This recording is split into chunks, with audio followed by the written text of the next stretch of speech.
Once again, it's always a thrill, Bonnie, to have you back. This is your, I guess, third, or is it the fourth? Your The own third, 3 shows. But yeah, there was and then the other. one with several other guitar players. That's right. So, but again, welcome back to Thank our, you. our Very new home. nice to be back in this, especially in this new beautiful facility. So, all right, well, let's jump right into it. What is it about Mavis Staples? Why Mavis? Why now? Well, Mavis and I have been talking for years about trying to do something together, and our schedules just worked out this time. And the idea of doing this show together was a dream come true for both of us because she's a fan of mine. We've known each other since the middle 70s.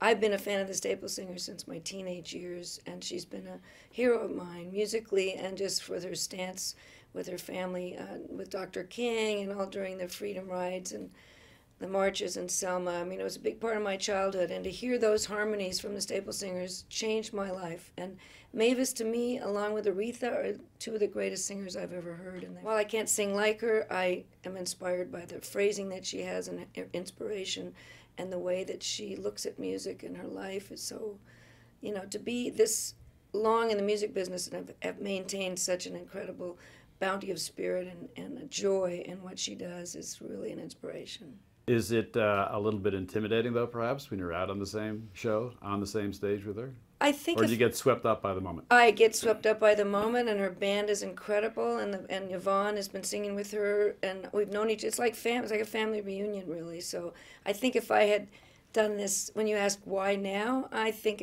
in our 60s and 70s we are survivors, and we are women of a certain experience level, and I think if I was 22 and singing with Mavis, I would have been intimidated. But we're just such loving friends. It's just a joy to do. Well, before we talk about Slipstream, let's turn back the clock just a little bit to 1971. That's when your debut record came out. And I'm sure it's just as mind-boggling for you as anybody to think that it's been over 40 years since this big adventure, this big journey of yours began. Mm-hmm. So when you look back, is there anything about it that just is hard to grasp? This whole journey, how you got through it and to today, where you are today? I think when you're a musician and you've been blessed to be able to make records for this long, which is really an unusual feat. I mean, for those of us with careers that span this many decades, it's an unusual thing to be able to build a following that stays loyal, and I respect that more than anything, and I want to be able to continue to do music that's fresh for me and says something new and pleases the people that come to see me. And when I think about it in terms of counting albums or decades, it is kind of mind-boggling. But compared to the people I grew up admiring, I mean, look at Tony Bennett and my dad and John Lee Hooker and B.B. King and Mavis. I mean, they're, you know, we're still in the slipstream, really. We're just moving along. And what stands out for me is those records are like little postcards of my life each time. So I can really mark time and who I was dating and the music that I loved at the time. And it's amazing how much those older songs hold up. And, you know, the Grammy win in the middle of my career at this point was a pretty astonishing lift in terms of being able to open up opportunities to play with other people. But I've been very lucky since the beginning. I think because I played lead guitar and because I played bottleneck guitar, I probably opened more doors and got in places that I wouldn't necessarily have, not being an original singer-songwriter. But I come out of the tradition of singing just great music of all kinds, and I'm more of a curator than I am an originator. And, you know, my heroes all sang songs by other people. So I think it was really a lot of women as well as men that were my inspirations. And I will say, though, that in the record business, there's not that, like in the Senate, there's not that many more women running things than there were in the 70s. But I definitely think in terms of women musicianship and engineers and women camera people, you know, directors, it's come a long way. As you put it, Slipstream is sort of like the latest postcard, you know, down the road. But this one seems to be resonating in a different way, maybe than your last couple of efforts, and for no particular reason that I can think of, because all of your records have always been unique and each stands out in their own way. So what is it about Slipstream, do you think, that seems to be resonating a little differently? I know it's pretty wonderful, and I put as much heart and effort into each record, so I never know which one is going to be the one that happens to catch.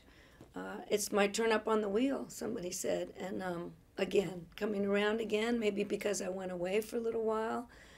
We have a new engineer who is incredible, and I'm kind of rejuvenated from having taken a break. But other than that, I'm probably too close to it to tell what's different about it. But all I know is, like with Nick of Time's response, I was just thrilled to have people enjoy it as much as they're doing. Obviously, the road has never been easy, no matter what age. And you still seem to enjoy it. You still seem to love getting out there on the stage and interacting with the crowds, with the fans, live, as opposed to just making a great record and then going home.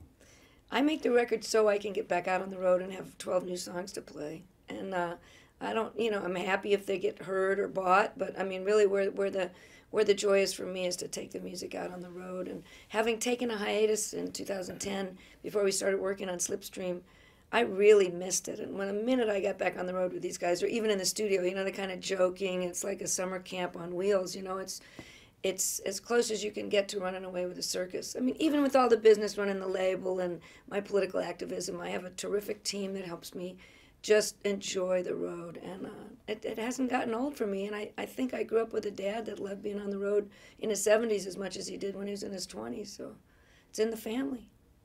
You've always been a political activist and proud of it.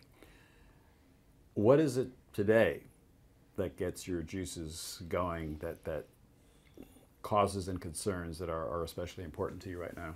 There's never been more of a threat to having money determine the way that our government works. I mean, maybe it's always been that way, but it seems to be legislatively and with the Supreme Court decisions more of a threat than ever. So I'm concerned about that.